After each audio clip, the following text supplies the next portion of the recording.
Alrighty, well, hello everyone. I've started recording because we are here, and I decided to come back and start doing more coaching. That is right.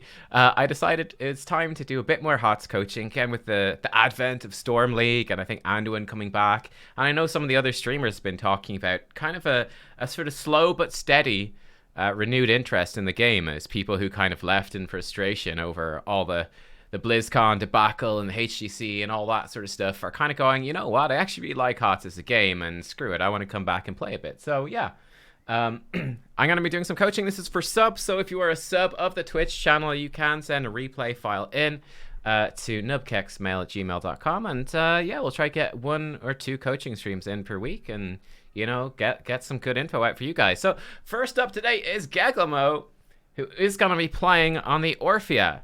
I think you're saying in your email that over 30 games you have over an 80% win rate on Orphea already. I'm actually not sure. Let me just tab out real fast. I'm not sure if you said what rank you were in. Oh, Plat 4. Okay, Plat 4 and 87% win rate. So that's a super high win rate. I mean, obviously, I think the first tip you'd give anyone in Storm League is to play your best heroes. Now, that's obviously not what I do on stream because I try to, you know, cover variety and be entertaining, so that might mislead some people. But yeah, you want to focus on maybe 2 or 3 heroes that you're particularly good with, and they'll be the ones to play most games. I mean, unless your best hero is something like, you know, I guess Anna, who's going to be... I know Bloom is here in the chat. Anna, who gets banned all the time. You know, that might not work as well, but still, that's the rough gist of it. But 87%, and that's like an incredibly high win rate, so that's fantastic. But we're going into this. Right before we even see any gameplay, let's just talk about it. And this is something that's always worth doing. Gegamo says, I'm going to be famous. That's right, my dude. That is right. One of the first things you want to do at the start of every game, you want to be thinking about this during the draft when the heroes are being chosen. You want to be thinking about it for sure during the load screen. And then without question, as you're running to your lane and getting started here, which is, okay, how do our team comps function? What are the synergies going on here? What are the synergies of the enemy team? And then, like, what do I have to watch out for in particular as a player? So, for example, on your side, we're talking about Orphea here. There's a couple of ways to build Orphea, of course, but most typically you're going to be building her as a sort of burst blow-up type mage is the most standard thing. So grabbing Ancestral Strength, so your abilities doing 20% more damage to people who are CC'd basically, and giving more chaos, which is more damage through your trait. Then oftentimes you'd be grabbing Fright to apply a slow so you can trigger it yourself. I mean, this is probably the most standard thing, Mind Devourer, which makes your E do more damage, and you can easily then combo all this stuff into Crushing Jaws. So, like, in particular, let's say there's, like, a Stitches hook into an Arthas route. You'd be going, Orphea, happy days. You'd be, like, throwing down your E, throwing down your Heroic, then hitting them with your Shadow Waltz, going in and chomping them, and weaving in a couple of basic attacks in there to proc the 3 Chaos. Like, that's the rough, typical sort of build we're talking about here. I mean, Invasive Miasma, you kind of pop that with a combo as well. Over here, they're all pretty good. Like Dead Magic makes your Chaos do even more damage. And then over here, Engulfing Oblivion lowers their armor. So that's like kind of the blow-up combo. That's the typical Orphea thing. I don't know if that's the build you're going to go for because we haven't seen this yet. But that would be the sort of standard one. It's not the only one, but it's the way she's most normally played. So you're in particular with this build, you're looking for enemy heroes that are like stuck out of position, that you can just focus down and blow up, and particularly being enabled by your tanks. So like I said, in this one, the Stitches hook is pretty good. The Stitches hook alone, it might be difficult to land the Orphea combo off of it, but you can certainly try. Arthas, like the Stitches into Arthas is very nice because he can pull people in. Arthas can root them, slow them, and that makes it very easy for you to combo off of. Falstad does a bit of a slow as well. That's pretty nice. He can even, if he gets Hinterland Blast, we don't know what he's going to get, but if he did get Hinterland Blast, he could, you know, destroy people in the middle of your combo too. So there's a big potential for Wombo right there. Now on the enemy team side, they do have Johanna. She even has Hold Your Ground here. So she's already got a lot of resistances to this sort of thing, right? She's tough to catch. Number 1, she's very tanky. Number 2, she can just pop her Iron Skin and simply walk out of the combo. So she's a difficult one to kill. Don't know what build Varian's going for yet. If he's tank Varian, he's got quite a bit of HP. Depends if he takes Shield Wall or not as well. That gives him some protection. If he's Colossus or if he's Twin Blades, he's a very easy blow-up target for the most part. He can parry your basic attack with the Chaos, but apart from that, he's pretty easy to kill. Li Ming is going to be almost impossible to hit. You would expect to never catch her. She's got a double front line. It would be highly unlikely that she'd ever be hooked in. I mean, the only thing that would really get her out of position is a gust, and even then she's got teleport, so you're not really looking to catch her. Lunara, again, maybe with a hook, easy kill target. She could have leaping strikes, though. Anna would obviously be a super easy kill, but it's going to be very difficult to ever get to Anna. She should have plenty of peel, and you guys really don't have that much dive. I mean, Falstad and you can dive in pretty aggressively if you're ahead, but it could also go pretty wrong pretty quickly. So let's hit play, and let's see what happens here. I mean, level 1, you guys have got a pretty good comp level 1. The sleep dart on the hook, I love it. I mean, Stitches, there's always some potential for kills, and they've got a Varian who sucks, level 1, so it's not too bad. We shall see, we shall see. So here we are. That's like nice damage against them. We've used the Chaos.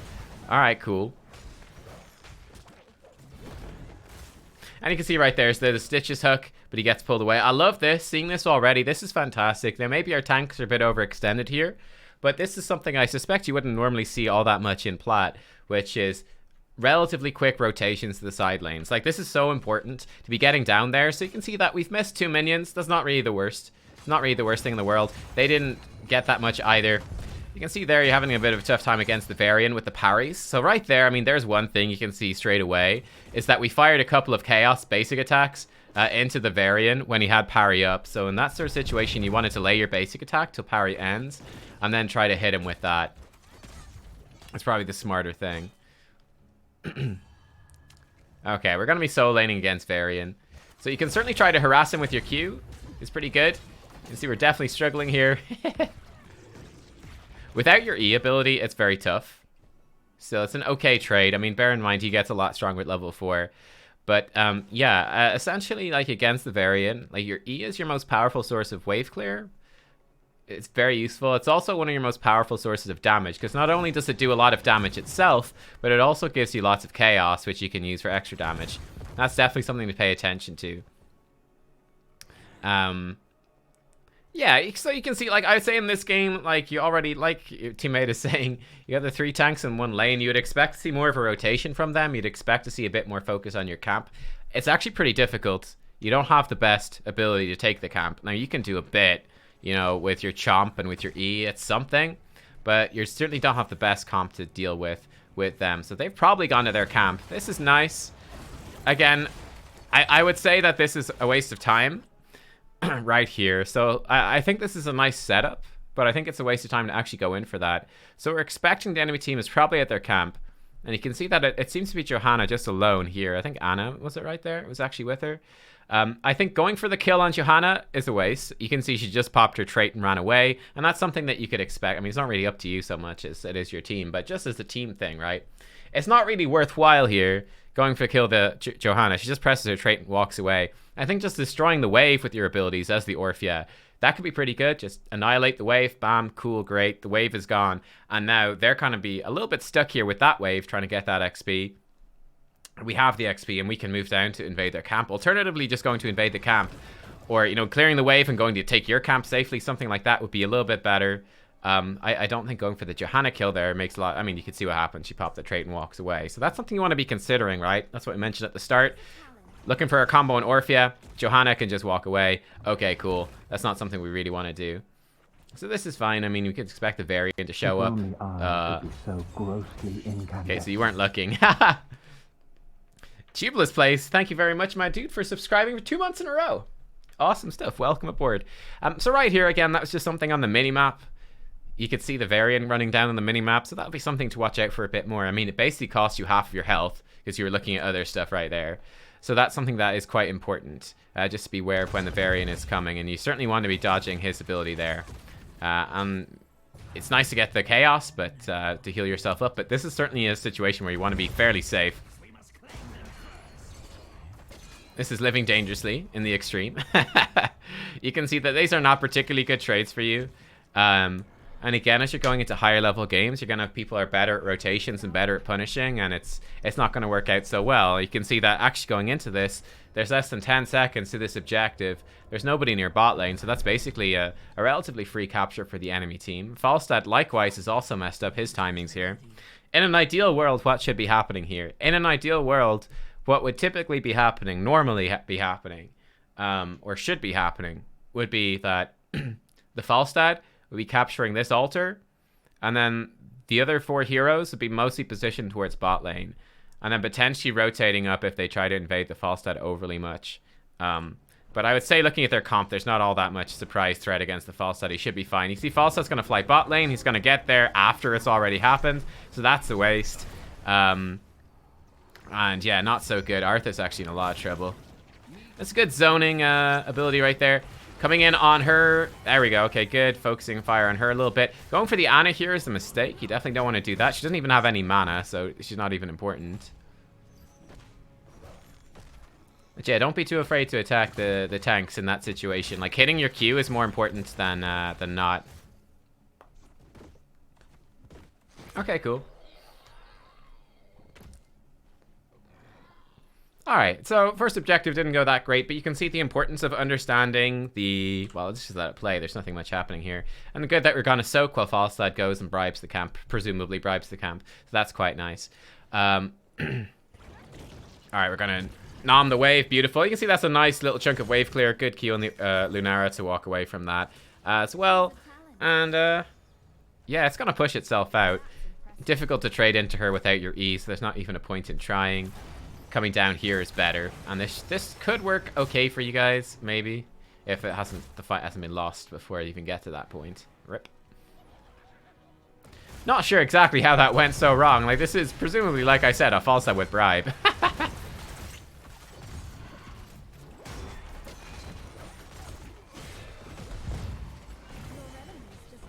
So right there, you can see you're over-focusing on the Ana way too much. You're gonna kill her here. Yeah, nice. But you wouldn't normally expect to kill her, and certainly when you go into tougher games, like, that won't actually work out for you. Oh. Pity we missed the Q there. Probably could have killed the Johanna. She's gonna die anyway. But yeah, you have to be careful about that. Like, you're over-focusing on diving the backline Ana there. Now, it works because you're in Platinum. So you can get away with it. But there's no reason in that situation not to focus. Was the Varian that died first? Like, the Varian was out of position, he's low health, and yes, although he's a tank, you've got an immense amount of burst damage. You can focus him down and kill him very quickly when he's that out of position and your team is collapsing. So you can turn that very quickly into a kill. And I mean, once you've got one kill, like, just the way Heroes the Storm works, right, is if you've got a numerical advantage in Heroes, like 9 times out of 10 at least, you win the fight, right? That's just how it works. Especially trying to dive an Ana, like, that could go really bad for you really fast. When there's a Johanna too. Like, for you to solo kill her, right? Let me put it like this, right? If you're going up against a good Ana player, for you to solo kill her, you have to hit, like without your heroic, mind you, as well. This is very early on in the game. You have to hit every single ability. If you're trying to dive an Ana solo as an Orphea, and you miss one Q, like, if she's good enough to just simply sidestep, which players above this rank will be, then suddenly you're an Orphea in the middle of nowhere with no mobility, no chaos to heal yourself, and you're going to be killed very, very quickly. You never get punished. Yeah, I mean, that's just something you're going to that's something to be aware of. You know what? Like, if you can get away with just diving and killing the Ana at the backline and they won't punish you at all and they won't even notice that you're doing it, which will be especially true the lower the league scope, that can be a great way to play. That Li Ming is miles out of position, but nobody cares. She was top lane. Like, you can see the team play isn't very good or anything. I mean, Li Ming is still miles out of position. Alright, we got level 10 coming in here. Alright, cool. We're not doing anything with it, though. But yeah, it's just something you gotta learn. Like, it can make the differences between ranks can become particularly brutal in that sense. And not that the gameplay is necessarily that much higher, that players are that much more skilled, but one of the biggest challenges can be that strategies that work very well for you don't work at all. Sorry, let's pause it for 1 second.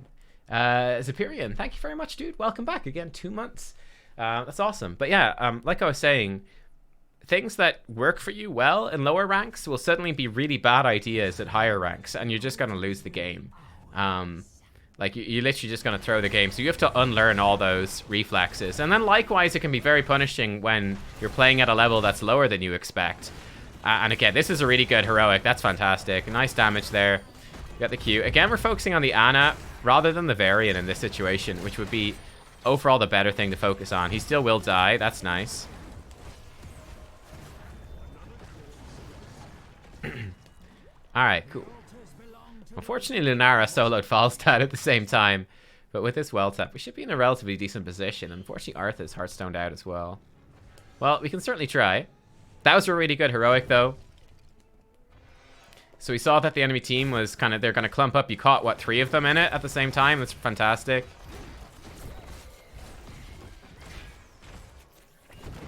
Li Ming is just trolling here. This is great.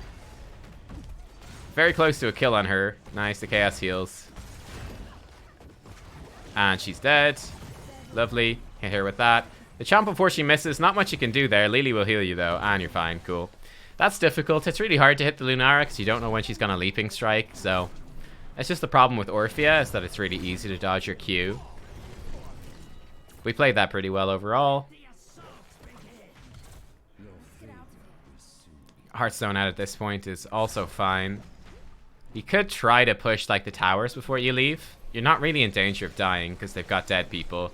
And there's a false stud just YOLO pushing top as well. Or not top, but mid. So I think you could have stayed there a bit longer. Maybe got the towers down, get the XP. Make this camp a lot more effective. That's a good option. But this is okay too.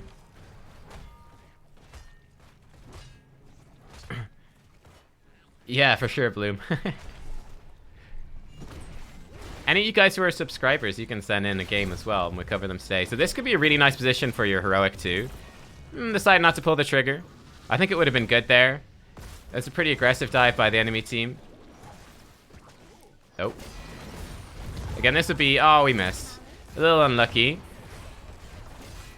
You can see the Varian will still die very easily.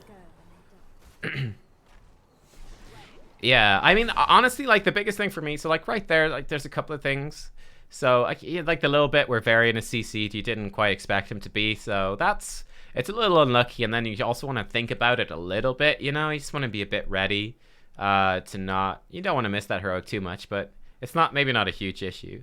But, yeah, the biggest thing so far for me here is that I noticed very much so that you don't focus on securing any kills. That you basically ignore people that are out of position on the front line, and you're just focused on the back line. And, yeah, like I said, that's gonna, like, really cripple you when you go into tougher games. There, she dies to the basic attack. Arthas, nice, okay. I thought she just died of the chaos. But yeah, like, that's gonna be something that could leave you in a really rough spot. In higher level games, right? Because you're just gonna be punished for it. You're not gonna secure the kills, and stuff could fall apart a lot. Like, so I'd say just, like, don't be scared to simply secure some of these kills sometimes. Like, be a bit more aggressive on the front line on the guys that are out of position. Because like I said, I mean, if you just like burst and kill somebody, that's usually pretty good. So that's really nice. We get the basic attack off, then we hit the Q, so we get the movement, we get the heals. All good. Arthas's build, it's a little bit odd, alright. It's not too bad. It's not too bad. Okay, well, Johanna's falling sword out. That's fine. That would have been great here as well. It would have been great to catch that Varian.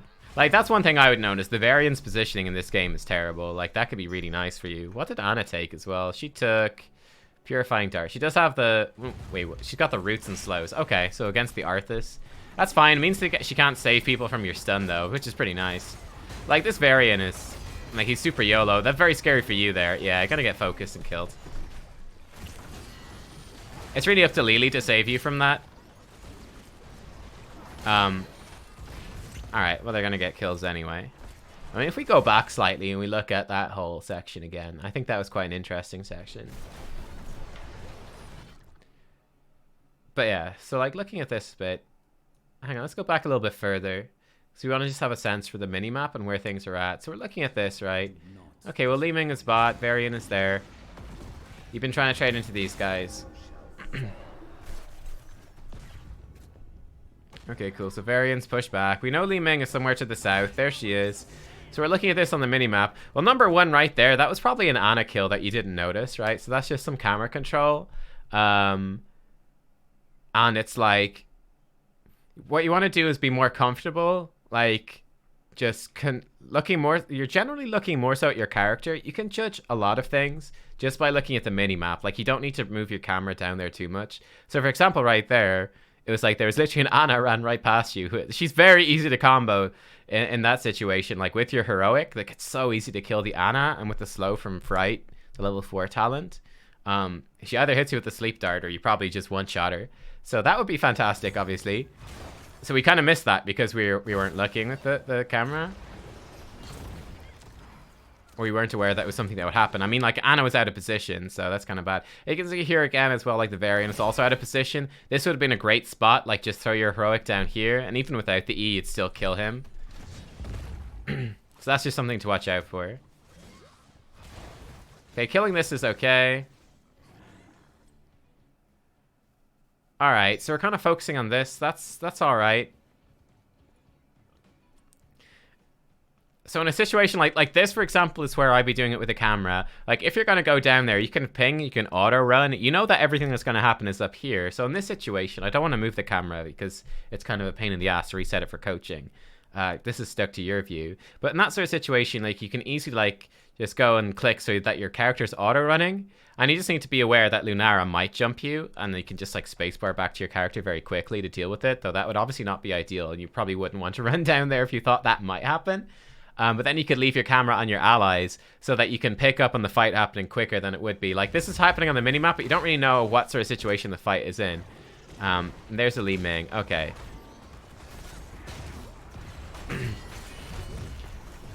Yeah, so you get a little bit overwhelmed by the Li Ming coming in, and then Varian just YOLO dives you. I mean, Lily is there. She could heal you more. She could pop the heroic sooner, etc., etc. I mean, she could easily just cleanse the Varian thing, but she doesn't have cleanse. So yeah, that's not normally something that would happen at the higher sort of levels of play, but I'd certainly be considering, like, you could easily have heroic, that Variant coming in on you. That would be okay. Yeah, I think that was interesting there. Like, you can see a few different things. I think in that sort, it comes down to a little bit of camera control and just thinking about what the enemy team is doing. Okay, we're gonna come bot lane, which is fine. Falstad flew top instead of just walking there. Nice. Oh, why walk there when you can fly and not be able to fly for the objective? We smart, team. We smart. Alright, nice little bit of trade into Lunara. So that's good to out-trade her like that. Yeah, now Falstad's being dove up top. This is where I'd be looking up top as well. I want to know what's happening up there. I'd be very scared down here. There's two of them and there's one of you. You can certainly delay that much. Oh, you could kill her. Okay, well, she just inted really hard. That's hilarious.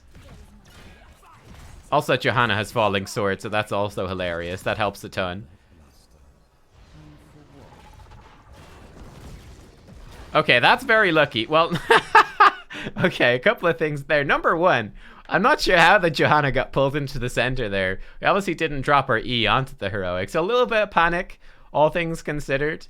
Oh man, but yeah, I think you could obviously kill her there. I'm not sure. I don't think she really deserved to be fucking pulled in by that heroic, but that's okay. But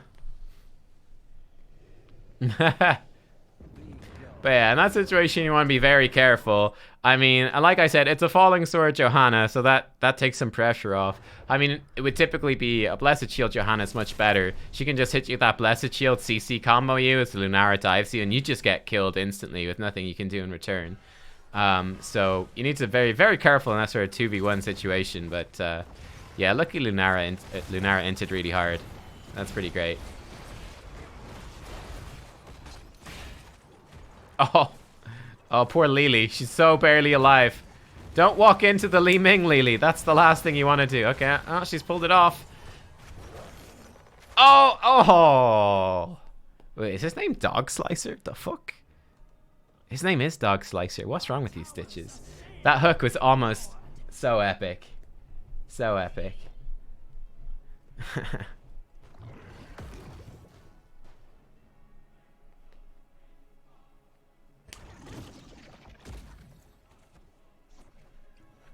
Alright, nice. Quest progress is alright.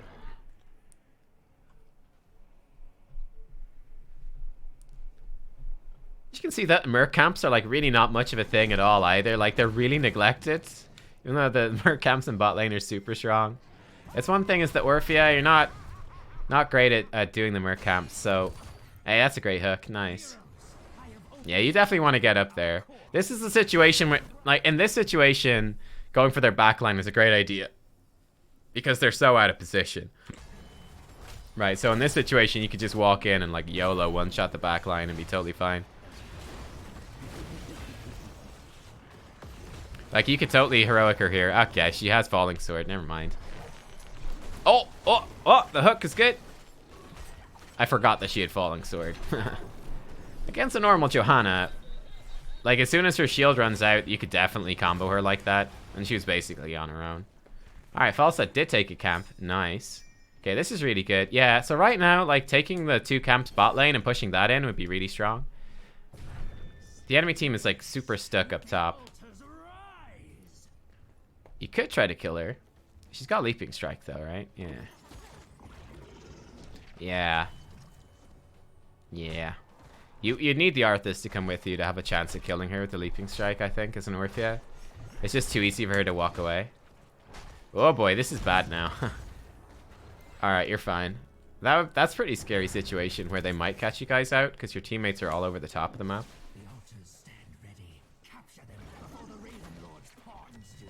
Alright, cool. Bit of poke on her. Almost finished the quest too, which is nice.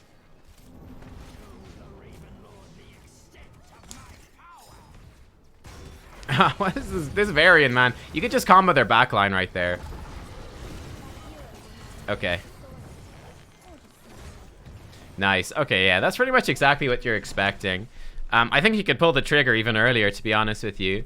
Like right there, this Varian is diving, like, he's diving like an absolute madman this entire game. Like right there, for his team to actually follow up on that and to make his position like, oh, you could just, she's just giving up. Aw, missed the Q. She gets 1 extra B. But yeah, she was so out of position. And there you go. That's game, right? Oh no, sorry, 1 short. Mats is hard. Forgive me, Mats is hard. But yeah, like up at that top bit, like they have to try so hard, so that's pretty much game over. I just want to see that again. They have to run in so hard to follow up on that Varian. I'm bearing in mind, like, Johanna's dead. Okay, Arthas is doing a camp right now, because that's important. But you know what I mean? Like, they have to commit so hard to this, like, to follow up. So Varian comes in from behind, like a madman. Like, this is fine. Like, you can even see them running in. It's like, what are you in danger from? Are you in danger from Varian? No, because Varian doesn't really do anything.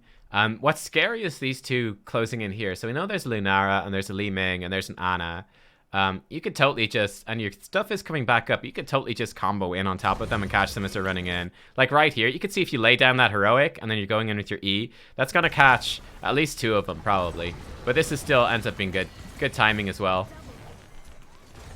You can see it's just a really, really bad idea for the Varian to do that.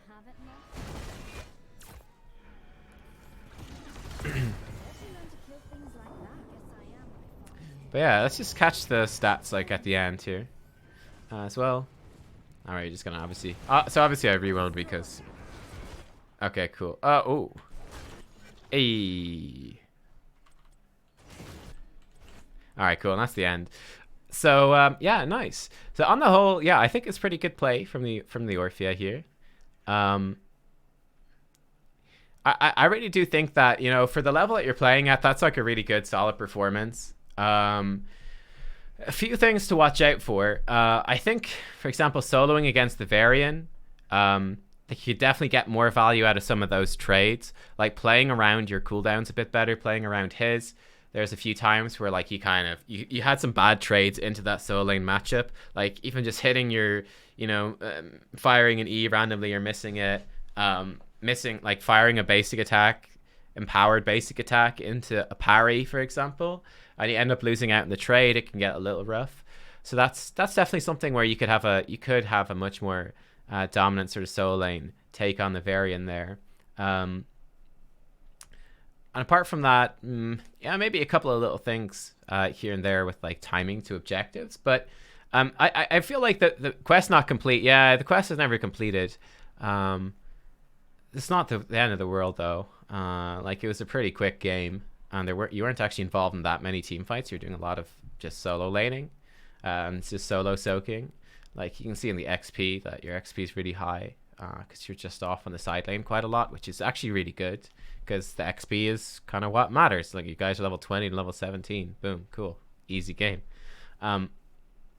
Yeah, for me, the bigger things from watching this, I'm like, okay, there's definitely a couple of little mechanical things we could improve a little bit, but the bigger things is like, okay, thinking a bit ahead in terms of some of the positioning. Like you saw the variant do it, and we also saw you do it as well, which is like just these YOLO dives on the back line, like just going hella fucking deep into the back line, and you just end up so far out of position that it's really easy to just for the team that you're diving to just punish you so hard, like because they have CC, they have zoning tools themselves, and for your team to follow up on it, if you go that deep, it's really hard for your team to follow up on it, if at all, without being crazily punished, and it's really difficult for you to actually get a kill again without being punished crazy hard. Like it's just going that bit too deep, and that's definitely something that you'll have to learn not to do as much. Yeah, you could see like the variant did it in like the last fight. Variant went crazy deep. What happened? Well, his whole team got exploded because they literally had to run in and dive on top of you guys into all of the CC, like into the Orphea combo, into Orphea heroic, plus the hinterland blast, and they just got exploded. They got destroyed because they're forced to just charge headlong into a narrow corridor. And yeah, then they all died, right? And the same sort of stuff will happen to you. And like, or for example, like where you were diving in past their front line onto the Ana, like again, against a better player, like an Orphea on her own, it's like, it's so simple. And like, this is what will happen when you're against the better players, is they'll all be aware of that. They go, okay, well, Orphea's behind us. Cool. We just like sidestep her Q once and then she's dead. And there's almost nothing that she can do because she's so deep. It's so hard for the Orphea's team to follow up and protect her. And it's so easy for us to kill her. So they just turn around, they'll just kill you. And there's nothing much you can do about it. It's just going to be respecting that stuff a bit more. But yeah. Johanna has double the damage of Lunara. Yeah, she does. Lunara has no damage at all. Like, who knows what Lunara was doing? Well, I mean, she's got Blossom Swell, Splintered Spear. I actually really like the Wisp thing. I mean, she was their side laner for pretty much all of it too. But yeah, she definitely didn't play too good. That's for sure. Ana's healing is very low as well compared to Lily, etc., etc. Like, there's a lot of stuff going on there that's not great. Like, for example, like Arthas is out damaged Falstad. Arthas did a ton of damage. Like it's you know, it's not a super high level game at all. And you can see kind of crazy stuff happening. But yeah, so I think like it's just, you know, definitely be looking at some of those higher level games and be going like, okay, when I see someone making a good play or I see someone calling something a good play, like what's going on? All right, cool. Just pay attention to the positioning in the team fights. Like, how do they punish? When do they punish? And then stuff with like better rotations around the map. Be like, okay, we're like, okay, so a couple of bits. Better trades in the solo lane. So how do they punish in the solo lane? Like, let's watch some really high level Orphea play where they're solo laning. What do they do? Okay, cool, I got it. That's how they're going to punish, and that's how they're going to play in the lane.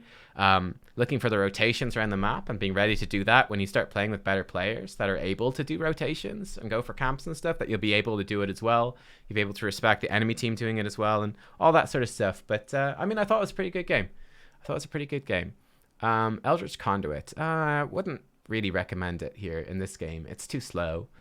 I would definitely be going for Engulfing Oblivion, by the way. That's pretty much the only thing. I think Determination is fine here. Like, the spell armor is nice, obviously, against the Li Ming. Like, it's fine.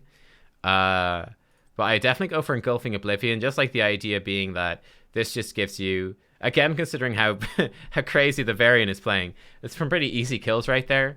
The resets are insanely strong. The armor reduction's insanely strong. And like I said, you've got this really powerful wombo type combo with single target damage, even from the Falstad W stuff as well. Does he not have a...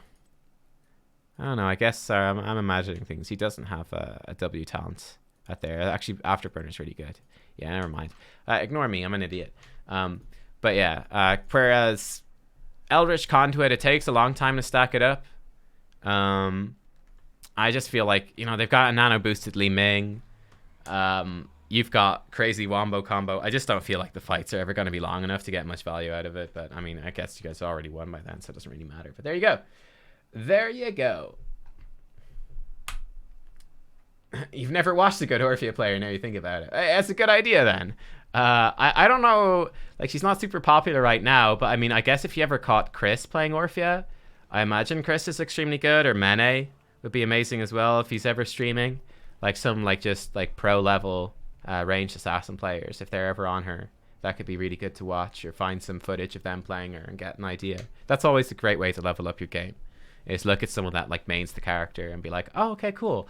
I never knew I could quite do that, or he gets even more value out of that than I expected. That is awesome. Yeah, there you go. All right.